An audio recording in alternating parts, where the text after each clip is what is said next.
میں ایک جگہ بیٹھا تھا، وہاں ٹی وی چل رہا تھا، تو میں نے دیکھا اسکرین پر ایک بڑا خوبصورت نوجوان ڈانس کر رہا ہے اور اس کے ساتھ 10-12 لڑکیاں ڈانس کر رہی ہیں۔ تو میرے جی میں آتا ہے کہ اسے کون ہدایت دے گا، اور یہ اتنا خوبصورت نوجوان ہے اور اس طرح مر گیا تو اس کا کیا حشر ہوگا۔ کہ مجھے اس پہ ترس آ رہا ہے اور دل میں خیال آ رہا ہے کہ اس کو تو ہدایت نہیں مل سکتی، جائے گا کون اس کے پاس۔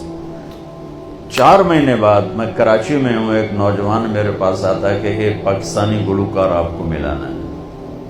میں نے کہا ملا دو۔ جب وہ اندر آتا ہے تو وہ وہی ہے جس کو میں سکرین پہ دیکھتا ہوں، جنید جمشید۔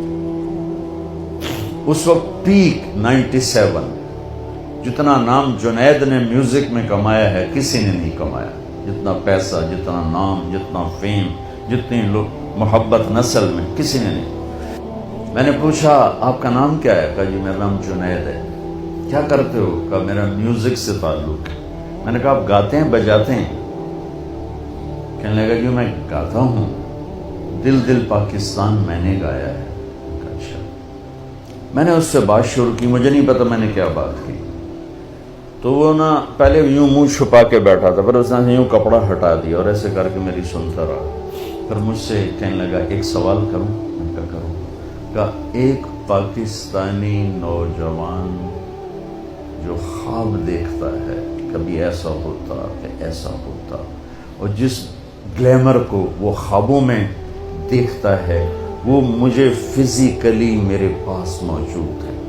میں تو اسے دیکھ چکا تھا اسکرین پر، وہ فزیکلی میرے پاس موجود ہے، لیکن یہاں اندھیرا ہے۔ سینے پہ ہاتھ رکھ کے کہنے لگا یہاں اندھیرا ہے، اور یہاں کہنے لگا یہ خالی ہے، یہ خالی۔ ایسا کیوں ہے؟ میری تو ہر خواہش پوری ہے، پھر یہ کیوں ہے؟ یہ اندھیرا کیوں ہے؟ مجھے لگتا ہے میں وہ کشتی ہوں جس کے لیے کوئی ساحل کوئی نہیں۔ کیا خوبصورت بات اس نے کی۔ میں نے کہا تو بہت آسان بات۔ کہنے لگا کیا؟ میں نے کہا تمہیں درد ہو رہا ہے اس گھٹنے میں، تم میڈیسن لگا رہے ہو ٹیوب اس گھٹنے پر، یہاں درد نہیں، دوا لگانے کا فائدہ کوئی نہیں، یہاں درد ہے، یہاں دوا جا نہیں رہا، تو تم ٹھیک کیسے ہوگی؟ کہنے لگا میں نہیں سمجھا۔ میں نے کہا یہ جو خلا ہے تیرے جسم میں نہیں، تیری روح میں ہے۔ روح کو لڑکی کا نہیں پتا، روح کو میوزک کا نہیں پتا، روح کو شراب کا نہیں پتا، نشے کا نہیں پتا، اسے صرف 2 کا پتہ ہے، ایک اللہ جس نے اسے بنایا، اور ایک اللہ کا نبی جس نے اسے اس کا صحیح طریقہ سمجھایا۔ ان 2 کے علاوہ کوئی غذا روح کی نہیں۔ مگر تمہیں بھوک لگی ہو گا سکتے ہو؟ کہ نہیں۔ پیاس لگی ہو گا سکتے ہو؟ نہیں۔ نیند چڑھی ہوئی ہو گا سکتے ہو؟ نہیں، کیونکہ جسم کی ڈیمانڈ تم پوری نہیں کر رہے ہو تو تم گا نہیں سکتے ہو۔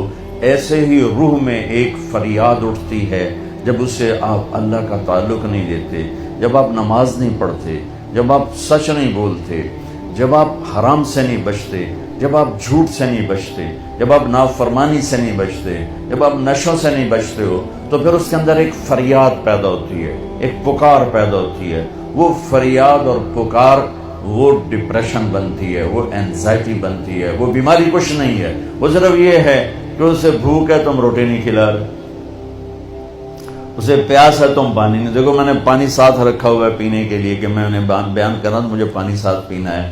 تو ایسے ہی روح میں ایک پکار اٹھتے، مجھے اللہ چاہیے، مجھے کچھ نہیں چاہیے۔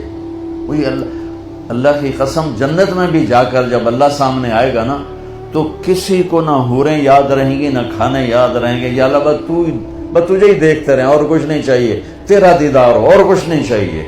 تم کامسیٹ کی ڈگریاں لے لو، یا ہارورڈ کی لے لو، یا کیمبرج کی لے لو، آکسفورڈ کی لے لو، اگر اللہ کو نہیں جانا تو اللہ کی قسم ساری زندگی برباد ہو گئی، اللہ کی قسم برباد ہو گئی۔